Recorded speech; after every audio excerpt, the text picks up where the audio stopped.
Welcome to the National Critics' Choice. Today we have a very special guest with us. It's none other than Maestro Justin Freer, and he's responsible for some of the prestigious projects such as the Lord of the Rings.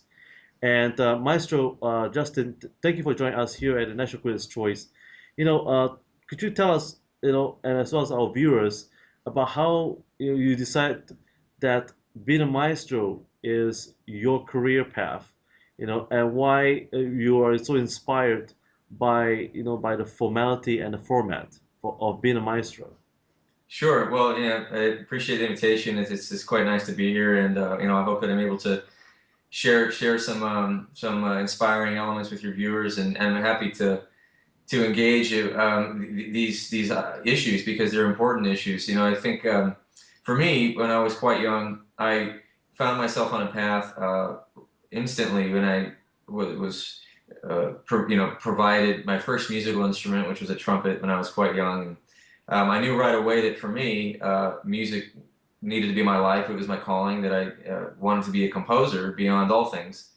And so I for many, many years studied as a composer and, studied instruments quite seriously, and ended up, kind of giving up a lot of my early main instruments in order to further study piano, which is kind of, the natural instrument of choice for many composers, many conductors, which, makes sense from a range standpoint, from an orchestrational standpoint, from standpoint of pure science, as far as what tones sound good in the piano, knowing that many of the things that play well on the piano oftentimes will work out quite well for strings in the orchestra. So, you know, um, now having moved through really being a composer for many many years, which I still write quite actively for all kinds of different genre, to speak specifically to conducting, which is kind of the maestro end of it all.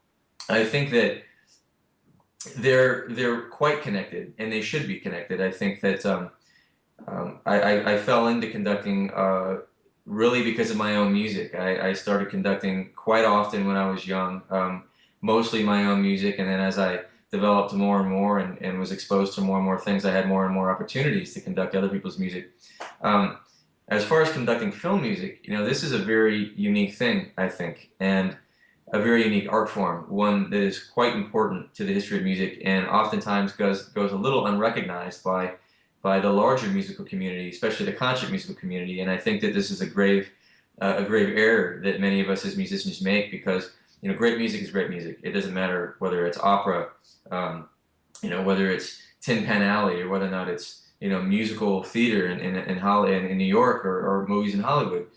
And I think that it's important that we have musicians out there, many of whom I'm very inspired by. John Mauceri was a great inspiration for me growing up as a conductor of the Hollywood Bowl Orchestra. Richard Kaufman is a wonderful conductor who does a lot of other film music shows around the world, and so there are a lot of conductors and musicians out there that do take film music seriously. And I hope that in some small part I'm able to play that role as well, because it's an art form that, for me personally, is one of the most special art forms out there. There's something very magical about the marriage of film to music. It's quite special. When it works, it's indescribable. And so, as far as my involvement with Lord of the Rings, it's very special to be involved with such a monumental and important work of music within the larger history of film music. Howard Shore has written truly three masterpieces for all three Lord of the Rings films, and Peter Jackson's vision is equally masterful. Um, so it comes with challenges conducting film music in this particular format. The way that we do Lord of the Rings is without click track. Nobody in the orchestra has a click track. Nobody on the podium has a click track. So the entire tempo is guided really only by the streamers and the punches, which I have on screen, which are to help me with tempi indications. And so it's basically up to the conductor to keep everything completely synchronized to film, as realistically and as honestly as possible, so that we are achieving Howard's vision and Peter Jackson's vision as closely as possible. Um, so it's kind of a long-winded answer to your question, but if you have follow-up questions, please, I'm happy to go another angle. But so that's a very short story about how I got started and how I'm currently involved with Lord of the Rings.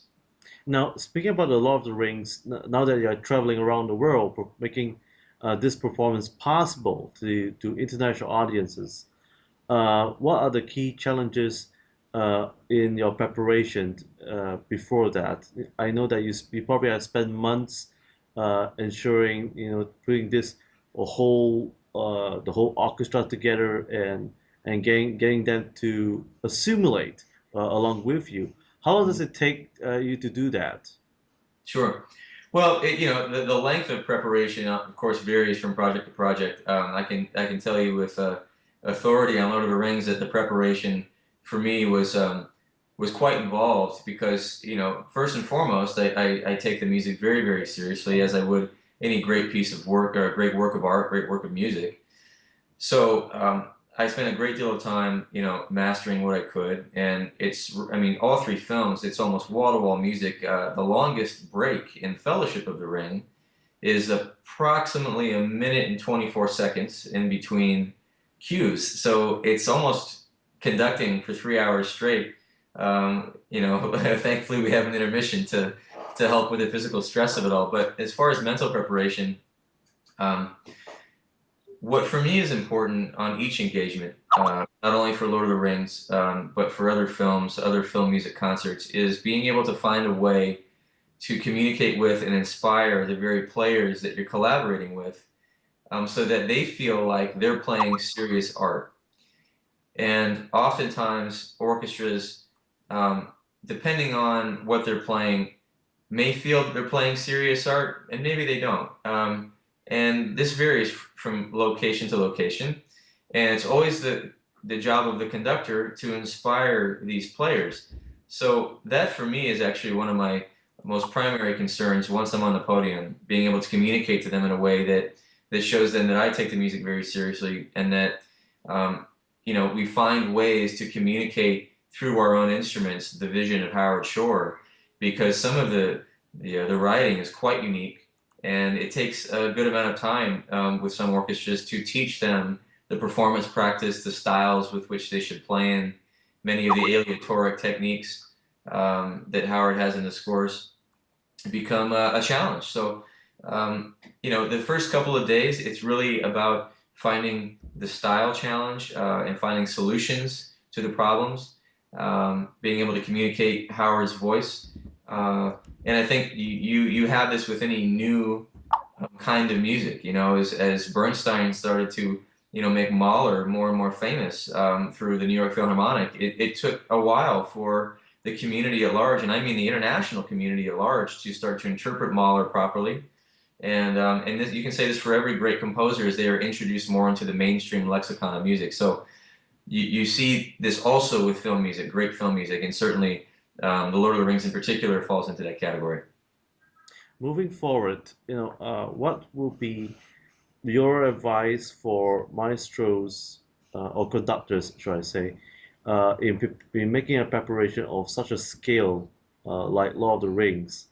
Um, what are the key challenges that you face when you had this preparation going through mentally and physically? Does it actually take a lot of time? Was it actually having to cope with the entire entourage, like your musicians having to assimilate with you? Does it take a lot of discipline or even reprimand your musicians to to get along with your sequence? Sure. Well, look, I think all conductors need to realize that when they are guest conducting an orchestra, they are a guest conductor. They are new to this orchestra. Yeah, I still feel when I conduct the same orchestra multiple times, I still feel very humble to be on the podium, which is an important element to always remember when you're conducting. You must always be both humble and firm and confident. You have to be both. If you sometimes take for granted where you are in that position, oftentimes I think the leadership position that you're in may not be as efficient or as presented with the same kind of quality as if you always remember that you're humble on the podium. But it's always important to be very, very confident, because it is a very hierarchical way of leading the orchestra, and you must lead from the top down. Um, they look to you for inspiration. They look to you for knowledge. They look to you for command of what you're conducting. And irrespective of Lord of the Rings, it's important that I think we as conductors do not forget the other elements of music. I think one of the things that excites me the most about conducting is that, I have a background as a composer. And for me, being on the podium is much more than just conducting. It's about living and breathing music. It's about making the composer's vision come to life.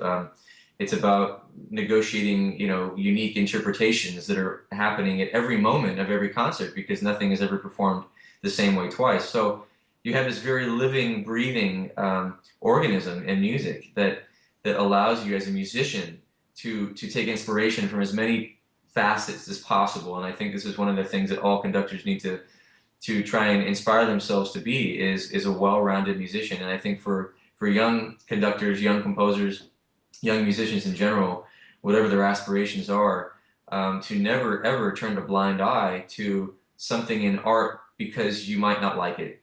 I think that there are clearly a lot of things that I'm not the biggest fan of as far as art or paintings or music or whatever it may be. But I think there's something to learn from everything, and I think this is a very important thing.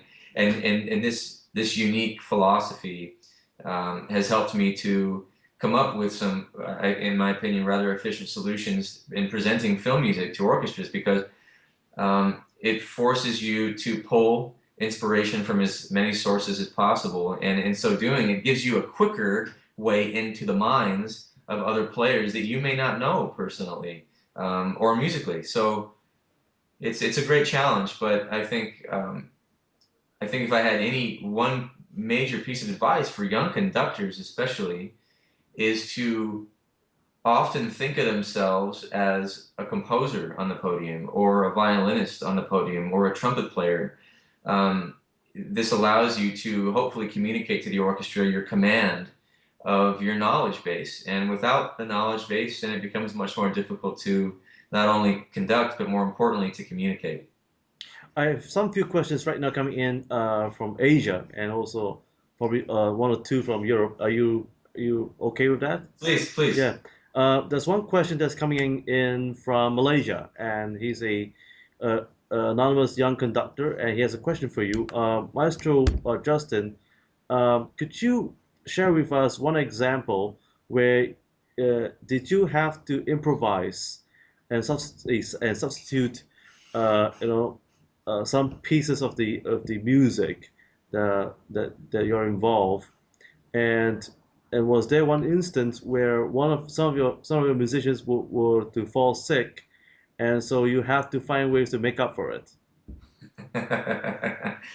Well, yes, to answer the question, yes, I've been in that position several times and in different ways. I mean, musicians calling in sick at the last minute. On some of the film live to projection projects I've been involved with, the technology completely going out on my screen and having to use the big screen as my reference point, and everything in between. Specifically to the question of musicians calling in sick, there's not a whole lot you can do for that if your orchestra or your ensemble is if the instrumentation is correct.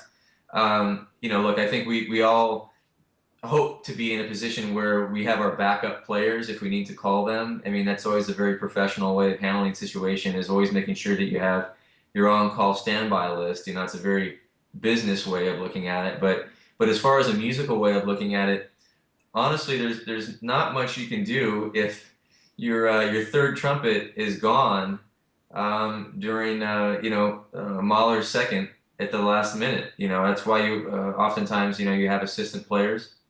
Um, you have assistants helping principals to help with that problem. But that's a difficult problem to solve. I mean, you want to make sure that you don't put yourself in that position, and more importantly, that the musicians understand that if they are putting themselves in that position, that it's their responsibility to help provide you a solution, because we want to make sure that we are all in this together. We don't want to ever feel like if a weak link happens to get sick, that the train falls apart as a result. Of course, we all know that we're only as strong as our weakest link, so we must make sure that our weakest link is always ready to be strong. So, look, There's a lot of ways of handling that particular situation. I've dealt with it a number of times, and a lot of times you just have to deal with it. But hopefully that you always have backup players. That's the big thing. The second question that's coming in is from Indonesia, and it says, Justin, how do you cope with anger? How do you overcome anger when some of your ensemble doesn't seem to listen to you, or they may have played the wrong tune? How do you recover that? Sure. Um, okay, I'll say it this way. That's a good question. I try to never ever be angry on the podium. In my opinion, I think that it's to be very frank, it's a waste of time to get angry on the podium because oftentimes you don't think as clearly, you don't think as efficiently, and you're not as honest with the players. When a player does something, I can say that sometimes, I guest conduct orchestras, and because I don't know these people personally, I'm not quite sure how to interpret sometimes how they're saying it. And oftentimes it comes down to something very simple as a language barrier. And even if they are speaking English or I'm trying to speak their language, I might not always understand. Even if I completely understand the words, maybe their voice inflections are such that I don't understand maybe what they're saying. So I always give everybody the benefit of the doubt. And if I have a player that is aggravating me or there's a situation that's aggravating, you must always find a way to turn this into a positive way of dealing with it, especially in real time during rehearsal. You always have time after rehearsal or during the break to address these concerns privately if you need to. And it's a very important thing to remember that if you are to be taken seriously on the podium, you must never humiliate a player in front of the orchestra ever, because it's not positive for you. It's not positive for them. It doesn't do anything positive for the music, which is more important than above me or above the players. Is the music, of course, is the paramount of importance. Um, but you must always find a way to make music a positive endeavor. And if you find that you're struggling to do that, then um, perhaps there are other ways to be inspired by negative situations. Always remember that the music is why we are all here. It's why we all started studying. It's why we continue to study, no matter how professional or experienced we are. But that's a difficult thing to navigate because you will always have these problems because no two people will always see eye to eye on the same things. So you must be a great communicator, and I think that's important. Another question that's coming in from Thailand, and that is, uh, Maestro Justin, is there uh, any instance where, or could you give us advice, whether uh, is it important for for a conductor to understand how each instrument works and how it sounds and plays, and is it important for me as a future conductor that I should study all the different instruments? Oh, absolutely. You must study all of the instruments, and you must have an understanding, working knowledge of the instrument's background. Why the oboe is why it is now, and what are some of the inspirations from the early Renaissance instruments. All the way to the different crooks and the trumpets, to how now we have piston valves, and you know, uh, oftentimes the rotary trumpets you see in Europe. What are the backgrounds there? It's very important that conductors understand the instruments, and it's also of paramount importance that we understand how the sounds work together, because then this is how we understand achieving balance and achieving tonal sonority, or atonal sonority, depending on the piece of music. Um, but at the same time, you want to make sure that you don't always communicate to the instruments, or to the instrumentalists rather, as though you play their instrument. There's a difference in understanding the instrument than playing the instrument. I can tell you that many conductors get into a situation, for example, if they don't happen to be a master of string playing, where they start talking to the string players, as though they are a string player. Sometimes you see the concertmaster just, doing this, okay, he doesn't know what he's talking about. So you must be very careful with that as well, because you want to make sure the orchestra knows that you understand the instrument, but not that you feel as though you're always trying to prove to them that you know more than them, because in most cases you won't. They are a master of their instrument, and so you must master not just the instrument, more importantly, how to bring the instruments together. And that's what separates a conductor from an individual instrumentalist in the orchestra or the wind symphony or chamber music or whatever it might be. It's advisable. It's good advice to rely on your concertmaster. He's the most important person for you as a conductor in an orchestra. Rely on his advice. Ask him suggestions sometimes, and don't be afraid to ask this from the orchestra. Tell the orchestra what sound you were looking for. Unless you are a master of the instrument, don't tell first trumpet how to finger an alternate fingering if you happen to be a cello player that's conducting, because they might look at you knowing that you don't know what you're talking about. So just say to them, look, can we make this sound, orchestra? And the best conductors in the world, in the history of conducting, operate this way. They communicate through sound, not through individual instruments. Sometimes they do, but mainly through sound. There's one question that's coming in from Cambodia, interestingly, and this young girl, she wants to remain anonymous, and she says, "Justin, I want to become a uh, a conductor, and I want to know how long does it take for someone to learn everything and everything about instruments? How long has it taken for you? And is it possible for a conductor to be a master of all the instruments?" Sure. How long it's taken for me? The rest of my life is the right answer. You should always be learning every day. You want to get to a point where you feel as though you're a master of something in music. Uh, but you'll never. No one will ever be a master of all instruments. It's impossible.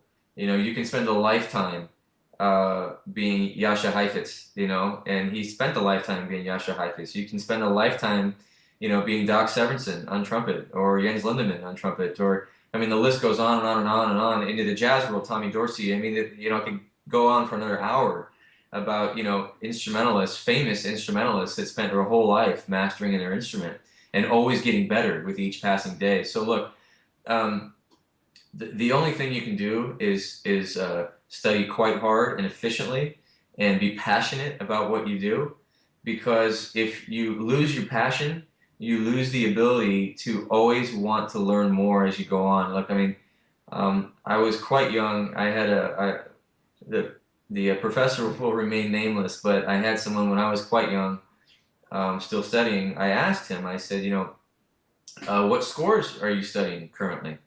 And he looks at me and he says, well, Justin, I'm a little bit past that point.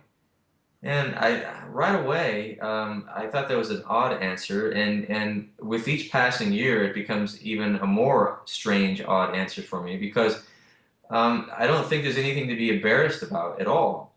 When you continue to study, when you continue to learn, I love learning, looking at new scores. It's like reading a new book. I like reading a new novel. Um, I started studying when I was very young. I started writing music when I was 11, so I got a head start on things. But I got a head start because I fell in love with music. It's a love affair for me every day, and you know how long it takes you to master something is completely contingent upon whether or not you give your everything to what you're trying to master. I hope that we as musicians are always striving to master something new with each day, and otherwise, what's the point in making music? Um, but I can't really answer that as far as how long it takes everybody. But for me, I'm still learning, and I hope until the day I'm not breathing anymore that I am still learning about music. A question from New Zealand, and that is, Justin, do you have any plans to write a biography of what you do today, and of course your music? Do you intend to have a record in the near future? I think I might be a little young for a biography. There's still so many fun things happening in my life. If I get to a point where I'm ready for a biography, I might be in trouble. But no, I mean, look, I think at any given point in our lives as musicians, we have exciting things and not so exciting things to write about and look back on and reflect on and find inspiration from. You know, I hope I'm not ready for a biography for a long time. But as far as my music, you know, because I've been doing a lot of conducting in the last couple of years, I actually have slowed down my writing load, my composing load for a little while. But I do have some commissions coming up for some wind symphony items, and I've now found a way to finally get back into writing a little more heavily. So as far as upcoming records, the thing that I would like to really get out there quickly in the next maybe year or two, uh, next maybe year, maybe not two. You know, I gave up one of my passions, which is writing for brass ensemble a couple of years ago, and I want to get back into that. I think that we have some fantastic brass musicians here in Los Angeles, some of the most well equipped in the world, and they're fantastic players. I love working with them. So the Los Angeles Brass Ensemble, hopefully, will have their launching record out here in the next year and a half. That's something for me that I'm quite excited about. Maybe a wind ensemble record, you know, quickly thereafter. And who knows what will happen with film music? I might maybe start writing some things there again. I don't know. It's difficult for me to always continue to write here and there because every time I find something I'm writing, I love writing for that genre. So hopefully the brass record first. Another question that's coming from Russia, and that is, Maestro Justin, could you tell us uh, whether the greatest challenge for any maestro and the orchestra is to actually travel through different time zones, and how did you overcome your jet lag? Um, yeah, yeah. Well, I don't know. I'm kind of lucky. I guess at least so far in my life, my body doesn't get affected all that much by it. I mean, I try and fly in at least a full day early to some engagements, you know, so that I have some time to adjust to the time zone and more importantly, prepare for rehearsals. But um, it depends. You know, for me, my secret, if it's not really a secret, but what works for me is I put myself into that time zone right away, even if that means that I'm in utter pain for the first day. I will live that new time zone, so that by the time it comes to sleep, you're usually exhausted and your body resets fairly quickly. So I personally don't really have any problems with jet lag past the 24-hour mark, but I think it is important for conductors to be responsible and come in at least a day early in time zones. I mean, just having been in Singapore, 15 hours difference, I came home to Los Angeles for 5 days, and actually tomorrow morning I go right back to Australia. So I'm living in crazy time zones, and then I come back again for only a week, and then go right back to Melbourne. So it's uh, it's a challenge, but just be responsible about it. Try and give yourself a day or two beforehand. Amazing. And so, what's next for you? Well, literally, what's next is I get on a plane tomorrow and I go to Perth for fellowship with a ring, and then I come home and work on preparing Gladiator live to projection, which we premiered a couple of months ago, and we have some engagements coming up for that, and I'm preparing some concert music of my own. So I have a lot of conducting and a lot of composing here in the next year, and I'm quite excited about both endeavors because for the first time in my life, I feel like that I'm able to do both at a high level with some very high level ensembles, and that for me is very very special and very magical because I have either had to do one or the other, and now I can live and breathe both writing and conducting this year and the next hopefully the next years to come, which for me is very special. What is good music? Is there such a thing as good music? And what is your philosophy of music today? And what kind of challenges do you foresee in the coming future um, in terms of leadership? And is good leadership uh, plays an important and integral part as a conductor? Because I think a lot of people are talking about and saying that it's hard to find good conductors these days or good leadership as well. Yeah. Well, I think there are still many, many great conductors out there. Maybe we don't look at them. I can speak to America. We don't have our Leonard Bernstein in the way that we looked at Lenny. I mean, that doesn't mean that there aren't conductors that are at his level of brilliance. You know, they just for marketing reasons and culture reasons, and the time period of time that we're living in, and postmodernism, 21st century. We don't look at conductors perhaps the same way, but again, it doesn't mean that we don't have conductors that are at that level. I mean, I adore Michael Tilson Thomas. He's fantastic. He's one of my favorite conductors for me personally. I'm very, very inspired by him. Our not so new anymore, but still fairly new conductor, Gustavo Dudamel here in Los Angeles for the Philharmonic is fantastic. Um, I think the rock star quality that conductors had during the 50s, 60s, and 70s in America, at least, with all the major orchestras across from New York to Philadelphia to Boston, it's a different mindset now for the public. It doesn't take away from these conductors' brilliance. What is good music? That's impossible to answer. I think that you can make an argument for what is well-written music, what's well thought out, well-constructed music. I think you can obviously make an argument that a lot of pop music now is not as um, well thought out, perhaps, as what we used to call pop music in the 50s or the 60s. I mean, let's be honest, Billie Holiday and Frank Sinatra were at a time pop music. We define pop music very differently now. And I think the important part, though, for all of us as musicians is to accept that while we may not like as much of the mainstream music, we may like more of the mainstream music that is currently out there. The important part is that we realize that as musicians we can't control what the public decides is popular and what they decide isn't. What we can do is to help them be inundated with great music. This is all we can do as musicians, is find a way to make great music. And if the public accepts it or they don't, or it becomes famous or it doesn't, we can't control that. We can help to control it, but we can't control it from the top down.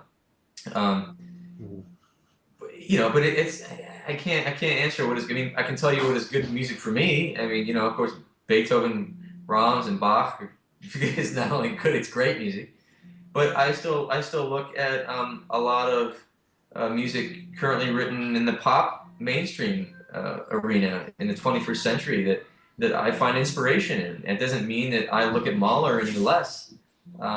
It just means that I was listening to a song by Bruno Mars on the radio this morning, and good music. I think if there's any answer I can give about that, it's that good music is what makes you feel something. And if music tells you a story, if music makes you feel one way or the other, if it's very positive or very negative, it's done its job.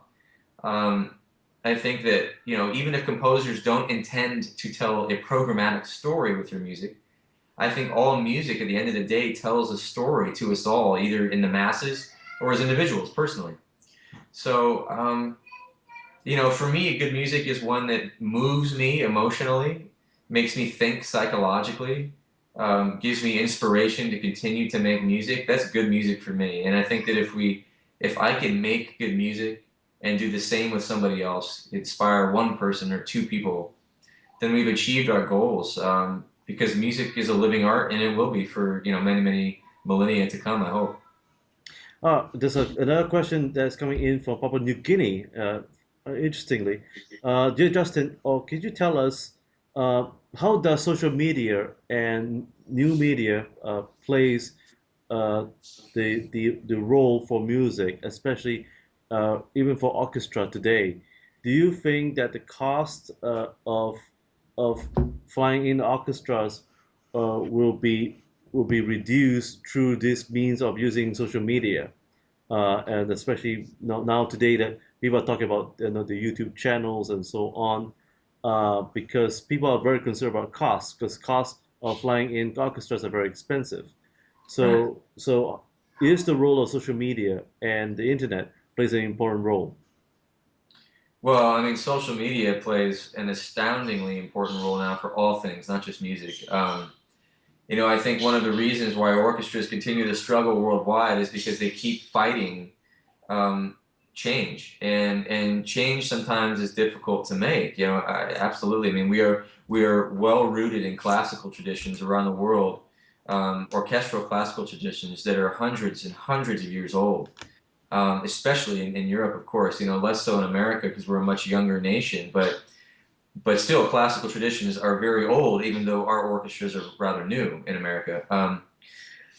I think that I don't know if social media will help to bring down the cost of orchestras. What I think it will do, though, is help to create a more efficient ratio between the cost of the orchestra and the cost per person of getting somebody to come to the halls and watch the concerts. It'll make the ratio closer together.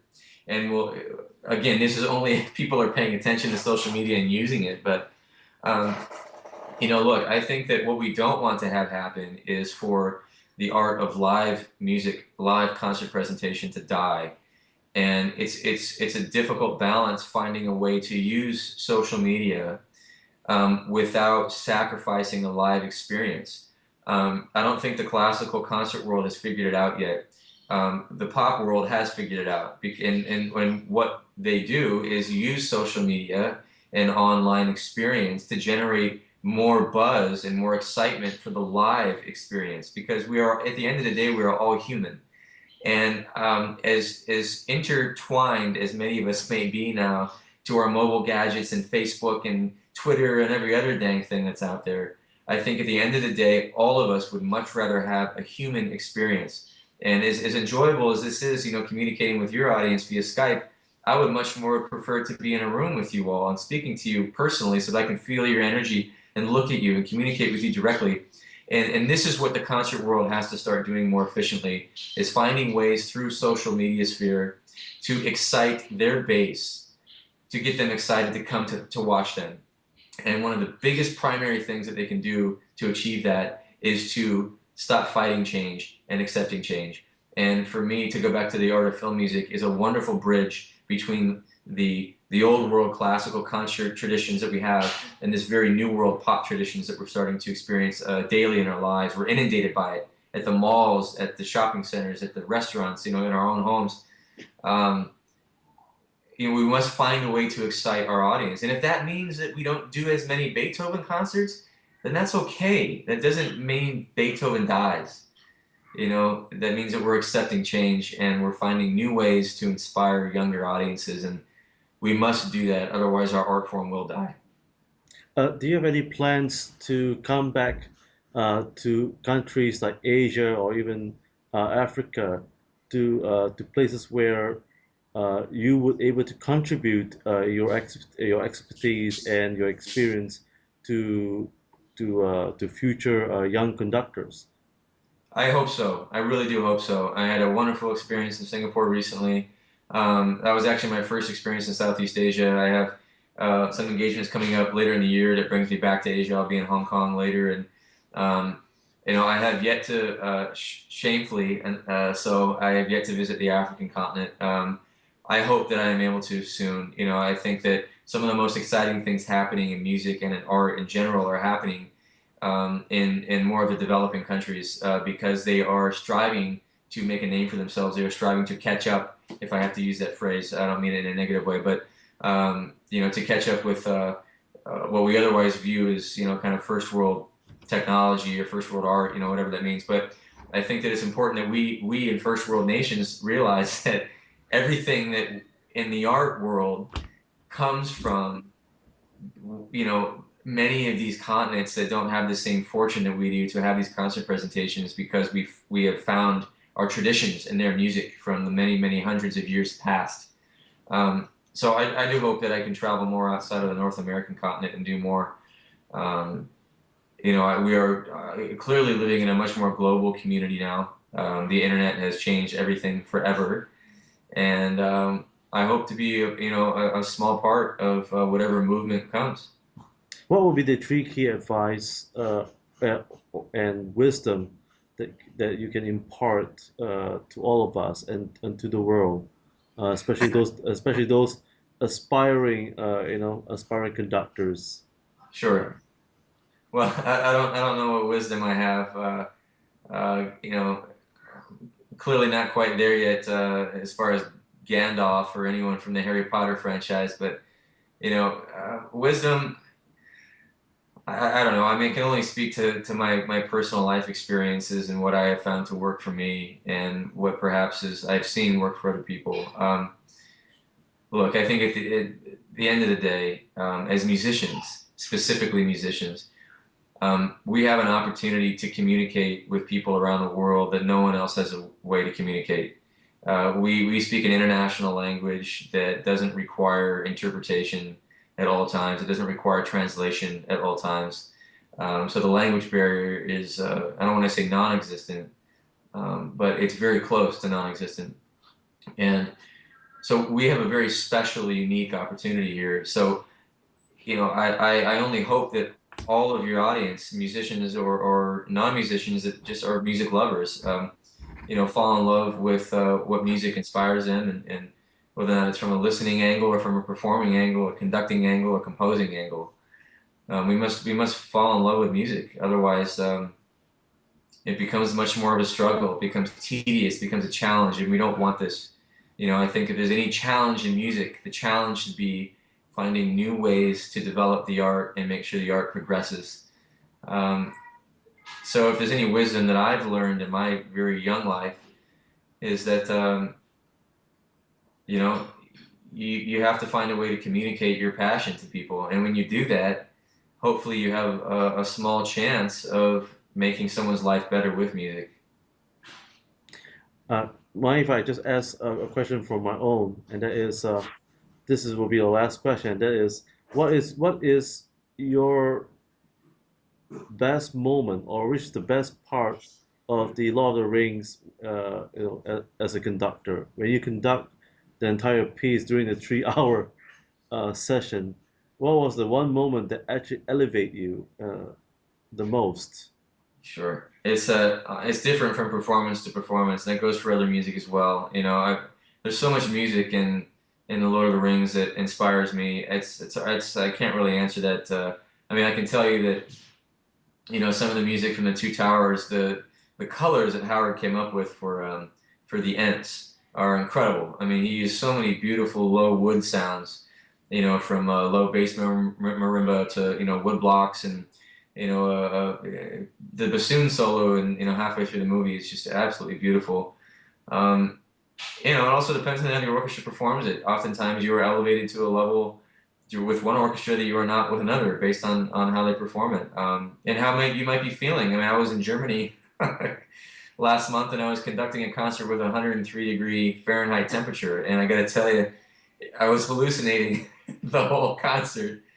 And so everything at that concert was elevated for me because I didn't know the difference between A and B. I was so sick, but you know, I, one of my favorite musical moments, if I have to pick one from the Fellowship, I love how Howard scores Boromir's death. He all of a sudden the orchestra drops out, and he has the boys choir start on this middle register B natural, dee da dee dee da da, just a cappella boys choir, and then all of a sudden, very simple, the boys are holding an E, and only the men, the tenors and the basses, come in on the C major triad, and it's so simple and so perfect for the film, that it's a very emotional moment. These are the kinds of things that I'm attracted to, the very emotional moments, because it tells me a story and it helps to communicate to me what's going on in the film. Even if you don't have the film, it tells a story by itself. So, but I could go on and on about favorite moments from that score, and I'm a film music buff.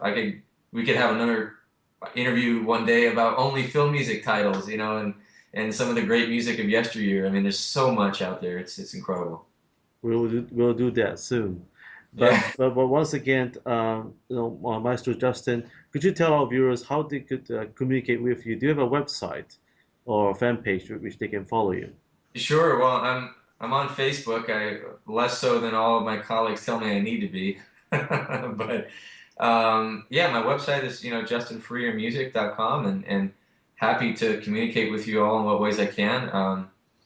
And it reminds me I need to update a few things on the website. But yeah, I'm a huge fan of collaboration and communicating with whom I can. So please don't hesitate to reach out. Well, once again, thank you for joining us here at the National Critics' Choice. I'm Robin Steinberg with Maestro Justin Freer, and please do enjoy his works in the coming weeks and months. And once again, I'm Robin Steinberg. Thank you for joining me. Thank you.